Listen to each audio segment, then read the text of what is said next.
Rapid revision में हम लोग चमकाने वाले हैं the chapter age of reorganisation. भैया इंडियन हिस्ट्री में मौर्यन एम्पायर के बाद क्या हुआ, चीजें रीऑर्गेनाइज हो गई, यानी कि उतल फुतल हो गई। एक बड़ा सा मौर्यन एम्पायर छोटे छोटे छोटे छोटे रीजनल एम्पायर्स में टूट गया। आओ समझते हैं कैसे। Post modern era that is 185 BC to 3rd century CE saw the rise of regional kingdoms। Modern empire खत्म होने के बाद ना अशोक खत्म हो गया, अशोक के और 50 साल तक मॉडर्न एम्पायर चला। उसके बाद क्या हुआ, मॉडर्न एम्पायर का जो आखिरी रूलर था उसको उन्हीं के कमांडर इन चीफ ने मार डाला। ठीक है, पुष्यमित्र शुंग उनका नाम था। पुष्यमित्र शुंग ने अपने ही राजा को, मौर्यन एम्पायर को मार डाला और एक नई डायनेस्टी, शुंग डायनेस्टी की स्थापना की। शुंग एक डायनेस्टी है, वैसे ही छोटी छोटी रीजनल डायनेस्टी पूरे इंडिया में आ गई और उसी को कहा the age of reorganisation.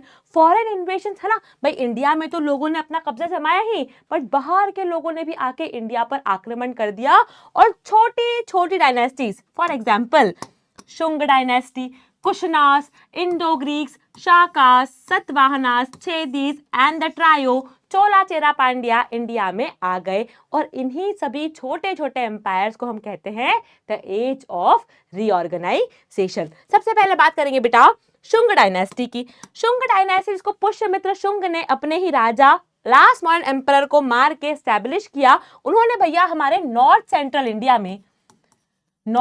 India में शुंग डायनेस्टी की स्थापना कर दी। इन्होंने यहाँ पर बेटा अश्वमेध यज्ञ किया। अश्वमेध यज्ञ क्या होता है कि आप एक घोड़े को बोलते हो कि जाओ भैया, जितना तुम चल सकते हो उतना चलो। अगर वो घोड़ा उस एरिया से पास बाय होता गया तो वो पूरा एरिया इस राजा का हो जाएगा। फॉर एन एग्जाम्पल, अगर किसी और राजा ने इस घोड़े को पकड़ लिया, रोक दिया, तो उस राजा को इस राजा से लड़ाई करनी पड़ेगी और जो विनर होगा उसकी ये पूरी टेरिटरी हो जाएगी। इन्होंने संस्कृत को बेटा बहुत पैट्रोनाइज किया, बहुत आगे बढ़ाया, है ना। इन्हीं के समय पर पतंजलि ने अपने योग सूत्रों को कंपाइल किया था। भरूच स्तूप कार्विंग तो मध्य प्रदेश में है, वो भी इसी समय की है, जहां बुद्धिस्ट इन्फ्लुएंस देखने को मिला है, जहां ग्रीक इन्फ्लुएंस देखने को हमें मिला है।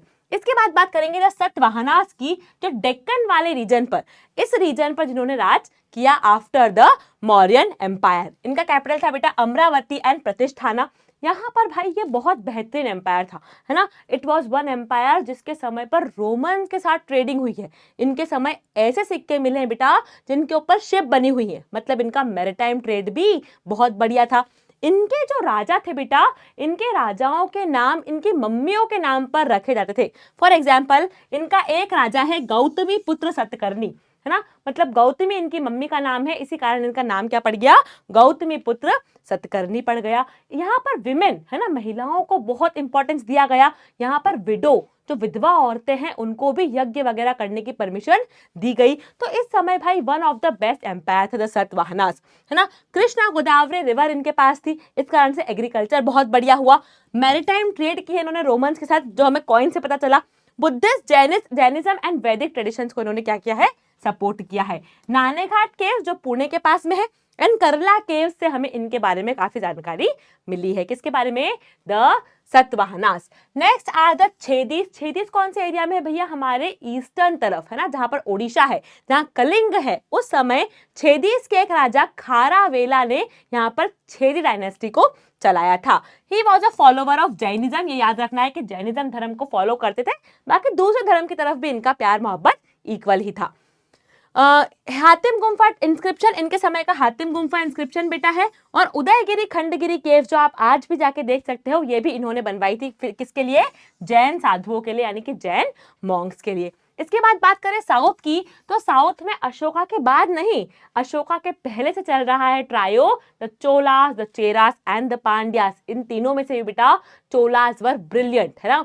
इनके समय जो मंदिर बने, इनके समय जो राजा थे, वो अपने आप में ही बहुत बेहतरीन थे। Chola, Cheras and Pandyas were independent, और अशोका के समय से ही हमें इनके बारे में पता है। हमें याद रखना है कि साउथ इंडिया में बेटा एक और कॉन्सेप्ट है संगम लिटरेचर।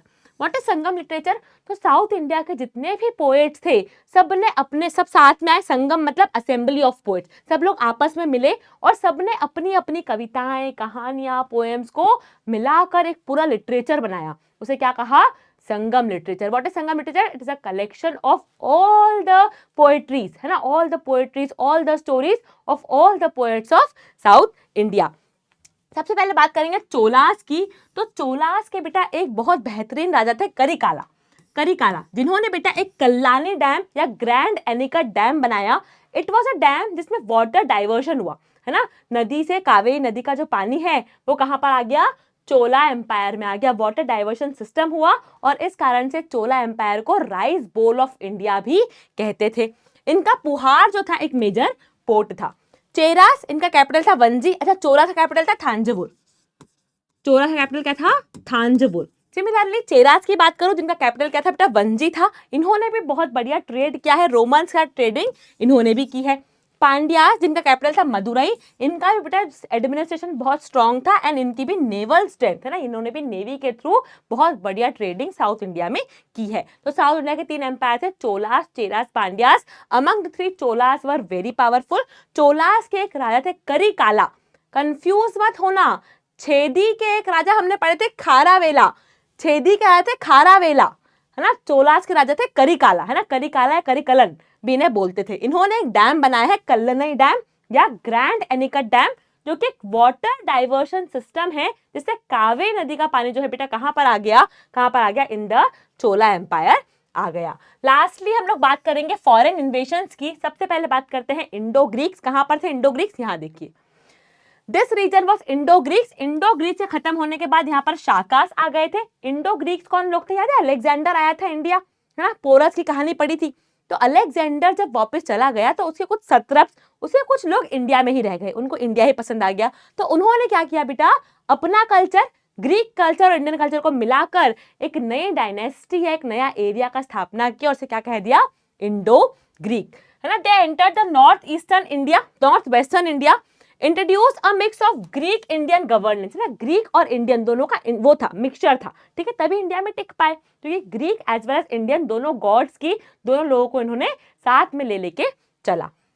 हीलियोडोरस पिलर एक बहुत इंपॉर्टेंट इनके समय का आर्किटेक्ट है, जो कि विदिशा मध्य प्रदेश, ठीक है, विदिशा मध्य प्रदेश में है और ये डेडिकेटेड है कृष्ण भगवान को। तो इसे समझ में आता है कि भैया इनके समय का है, इन्होंने बनवाया है, पर कृष्ण भगवान को डेडिकेटेड है, मतलब इंडियन और ग्रीक गॉड्स की दोनों की यहाँ पूजा हो रही है। कॉइन्स पर भी इवन आप देखोगे तो ग्रीक और इंडियन गॉड दोनों आपको देखने को मिलेंगे। इसके बाद आ गए शाकास, है ना, शाकास जिनके समय का है बेटा शाका कैलेंडर, है ना। अभी हम जो कैलेंडर यूज करते हैं that is the Gregorian calendar, पर शाकास के समय एक विक्रम संवत या शाका कैलेंडर जो है वो बना था, ठीक है। तो शाकास आ गए।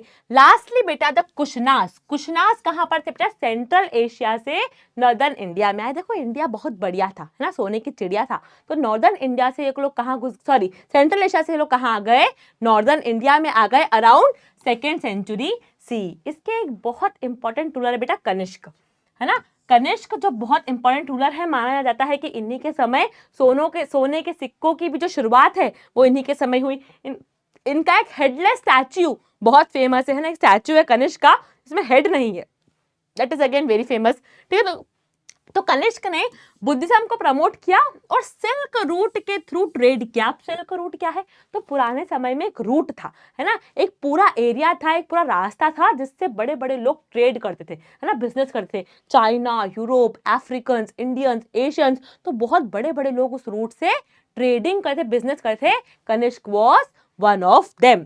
Coins carried the image of Buddha, Shiva and foreign gods. तो ये भी बाहर से आए थे, फिर भी इन्होंने बुद्ध, शिव और फॉरेन गॉड्स तीनों की ही इमेजेस को अपने कॉइन पर डाला, मतलब इन्होंने भी इंडियन गॉड्स को अपनाया था। इनके समय पे बेटा 2 आर्ट फ्लरिश हुए या 2 स्कूल्स फ्लरिश हुए, one was Gandhara and one was Mathura. Gandhara art क्या था, Gandhara art was a art जहां पर इंडियन, रोमन, ग्रीक सब आर्ट को मिक्स कर कर एक आर्ट बनाया जाता था। मथुरा आर्ट क्या था, जो कंप्लीटली इंडियन था, है ना, completely Indian was Mathura art, mixture of the अलग अलग area was Gandhara art. Gandhara art में आप देखोगे तो बड़े बड़े बुद्ध के इमेज जो ब्लैक स्टोन के होते हैं वो गंधार आर्ट है ना। और आप स्पेशली मथुरा आर्ट में देखोगे तो यहाँ पर रेड सैंडस्टोन, मथुरा में रेड सैंडस्टोन और यहाँ पर ग्रे ब्लैक जो है स्टोन यूज किया जाता था। ये किस समय फ्लरिश हुए, at the time of Kushanas flourish हुए। तो इस तरीके से बेटा पूरा हमारा जो इंडिया है वो रीऑर्गेनाइज हो गया छोटे छोटे अलग अलग एम्पायर में। इसी कारण पोस्ट मॉडर्न एरा को हम क्या कहते हैं? द एज ऑफ रीऑर्गेनाइजेशन कहते हैं। आई होप लेक्चर चमका होगा। अगर चमका है तो कमेंट डाउन, चमक गया मैम। मिलूंगी आपसे अगली क्लास में। Bye bye, thank you.